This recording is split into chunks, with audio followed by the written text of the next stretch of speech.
Welcome back, ladies and gentlemen, to Pro Wrestling Throwdown for the week of November 21st, 2020. This is Luke the Big Dog Williams. That is Mighty Max Fury, our in-studio producer, and I'm Caleb Black. It is time for the Mailbag. We got a very special and interesting question, two of them actually, in our Mailbag this week, from Bethany. She wants to know, what is wrestling? Let's talk about it. Pro wrestling started at a carnival, when the strong man, who was always a very large, very physical, legitimate shooter, would pick people from the crowd and legitimately muscle them around and hurt them. Yes. Then they would have a plant put in the crowd, Or a mark. And that person would always be smaller than the strong man, and they would take bets, and they would make money this way on taking bets on whether or not the strong man could beat him, and then the little guy would come in, and he'd beat him, and it was a work. Translating that later on, eventually they start taking it to event centers. Now, this is the late 30s, early 40s, where they're legitimately thinking, all right, well, why don't we do this with all of this stuff? We'll just take people's money, and they can buy tickets, and now we can labor events on it, and we can make betting. And it was mostly just rigging these contests to where they knew what the finish was so they could make the money. Yes. Translate further on into the 50s. Now, mind you, this entire time, the competitors are all legitimate athletes, and it's presented as a legitimate grappling sport. None of the fanfare that you see in today's wrestling, none of the hokey shit that you see in today's wrestling, they would find legitimate NCAA considered athletes at the time, or whatever it would have been, Olympic athletes, boxers, fighters, and do these contests all over the place and fill event centers with them. And then eventually you come into the 50s, and that's the golden age, because that's when Bruno Sammartino takes over, Madison Square Garden in New York. Gorgeous George. And that's kind of where the territories begin to bud, and these event centers start turning and creating wrestling promotions.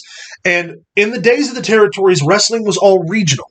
There was no major WWE at the time. Yeah, there was no conglomerate. Because you only had limited stations on television. Pro wrestling is also responsible for Nielsen ratings, because it was regional. Pretty much every single channel out of the 5 of them, one of them would feature that region's wrestling. And you're looking at, we're talking about the first boom of TV, where it was only 37 million. The 37 million TV viewers would be watching the same program. So that's sort of how they developed the Nielsen ratings, and wrestling was responsible for that. Wrestling was also responsible for every single major network today, such as TNT, USA, ABC, CBS, Fox. TBS. All of them had some form of wrestling on them, which was the huge market-drawing viewership. There's actually one wrestling match, I just researched it, and for the time, it was the most viewed wrestling match ever. It had a 90% viewership, which meant 90% of everybody who had television and had cable access watched that event. It wasn't the president cut in with a special address. This was a selective choice. 90% of the country, basically, chose to watch this wrestling match. And I wish I could remember what it was. I want to say it was a Freddie Blassie match, to be honest, but I don't remember. Wrestling is an art form. It's a simulated combat sport with a predetermined finish. And again, the finishes were determined basically so they could rig the game and make money off it. Professional wrestling. Yeah, we're not talking about collegiate Olympic wrestling.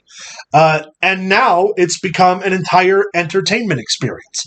And we saw that transition really start to take place in the 60s, where guys would come out in, robes, and they do things to get heat. And that's kind of where your heel and babyface dichotomy. Muhammad Ali used all of his promos and all the way he talked.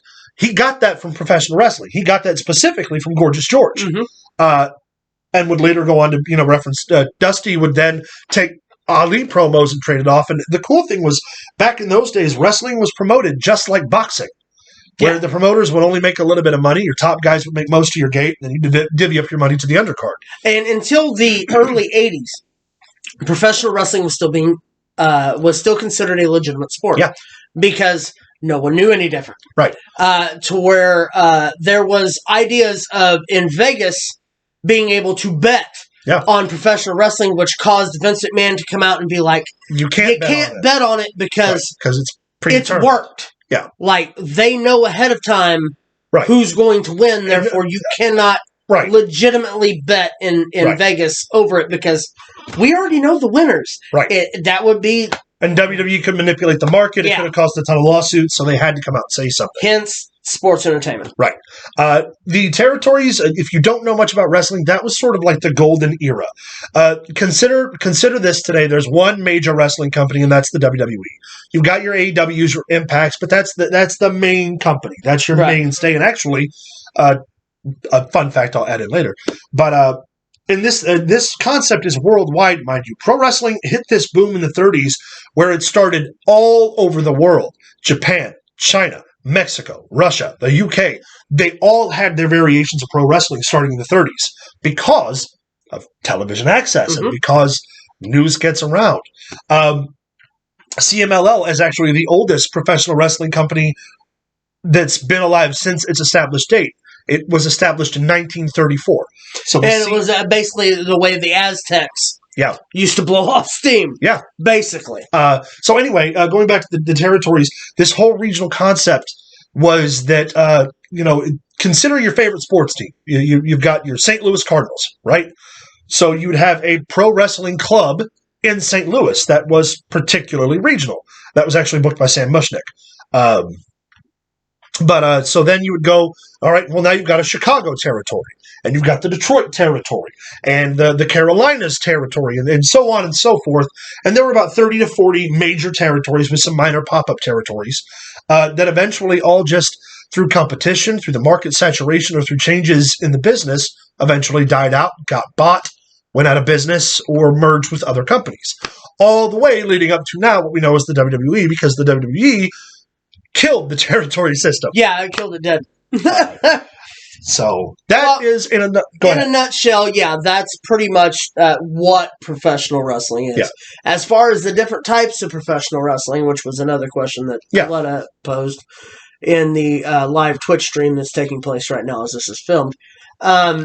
There are several different styles of professional wrestling. There's catch as catch can, which is the European technical grappling side of pro wrestling. There is the strong style, which is the hard-hitting, no-sell, hard play strike style of wrestling. There is the Japanese strong style.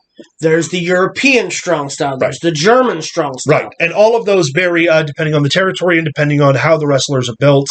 Those have a lot more like sort of martial arts influenced styles of wrestling, but also just hard-placed, definitive striking, basically, was seeing how much punishment the guy could take. One that can be considered one of the most known is, of course, Lucha Libre, which is touted on all of your professional wrestling. Which is the fantasy of pro wrestling. Which is basically your spots. Yeah. It basically what Lucha Libre is dancing with a finish. Yeah. Lucha Libre style was the first major mass entertainment version of pro wrestling.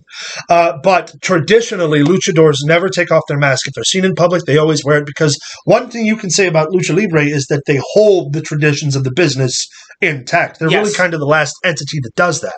Also, back in the day with Lucha Libre, you would see several people don the mask of the same character, but through different masks could be passed down the same way names in wrestling could be passed down. If you're from a wrestling family, you could earn your mask and your title to be the next Tiger Mask or the next Black Pegasus or Pentagon, L.A. Park, La Parka. There's 12 different La Parkas, Nacho Libre. But no, and then of course you've got your collegiate, you've got your Greek, Roman. There's several different versions of wrestling. The version of wrestling most people are acquainted to in America is the American style of pro wrestling, which is an offshoot of Greco-Roman. Yes, through its evolution, again, the entertainment mediums is what changed it, and then obviously the introduction to UFC changed the business a lot. When MMA went full spectrum, you have to remember the 80s coming out of the territories in the early 90s was all very gimmicky. Everybody had a character. Yes, everybody was a work. Dick the plumber and Richard the electrician and shit MVP, like that. Doink the Clown. Right. With the introduction to MMA becoming mainstream, the WWE then, not even just the WWE, professional wrestling itself, you started experiencing this change in styles of wrestling, and that was really where Ring of Honor as a territory started its boom, was because they did pro wrestling like MMA with physical submissions and fights, and it looked legitimate and real again. In the early 90s, towards the mid-90s, circa 96, 97, before the Attitude Era boom, the average wrestling fan, either you had old people, or you had young kids, to which that's where your Doink the Clown, your Duke the Dumpster, and Ultimate Warrior, all these big, larger-than-life characters were shot towards the children. Because that's who bought the merchandise. And then your legends and your harder-hitting, more serious wrestlers were for the target demographic of your older Your Hulk audience. Hogan, your Macho Man, Ric Flair, Dusty Rhodes, Roddy Piper, even though I was a fan when I was a kid. Same here. But I mean, there's several different ways you can look at professional wrestling. There is really no right way to answer the question, what is wrestling? Because it's all encompassing. There are different styles all over the place. Everybody has their own palette. Everybody likes... Wrestling is the rawest form of human entertainment. Agreed. It's a living art form. It goes back to, like you said, to the Romans and the Greeks and the gladiators, and that's what they did. Mm-hmm. They had two guys come out and fight spectator each other, sports, and they had to figure out a way to be able to do it without losing their competitors. Right. And that was I know that the show Spartacus, makes them all death matches. They're not actually dying as a gladiator wasn't a thing that happened a whole lot. No, it was a big spectacle. Right. But it was under certain. But again, the Romans would work finishes in their gladiator matches because of the mob, the fans. Yes. They had a guy they loved. That guy's gonna be champion. So we're gonna put him up against. Give the people what you want. It's fun to people. It's the consumer. It's fun to people. All-encompassing professional wrestling is a combat sport with a simulated finish between two professional athletes that is meant to both entertain, tell the story, engage you emotionally, and let you enjoy it for its art form. Very important to relay this message because all three of us who run this show have been part of the business. Professional wrestling is by no means fake. No. Outcomes are predetermined. Storylines are predetermined. You don't necessarily hate the guy you're working. Of course, sometimes you do. Oh, I have hated a lot of people. But as far as anything else, you two men taking care of each other to tell a story to feed their families. There are only two things real about this business: the money and the bumps and the miles. That's going to wrap us up on the mailbag, guys. Make sure to send us more questions at ProWrestlingThrowdown@gmail.com. Find us on Facebook at Facebook.com/ProWrestlingThrowdown. Find us on Twitter at ProWrestlingTD. Don't forget to tune in every single Saturday on our live Twitch stream at Twitch.com/ProWrestlingThrowdown. Stay tuned. We got more videos coming for you.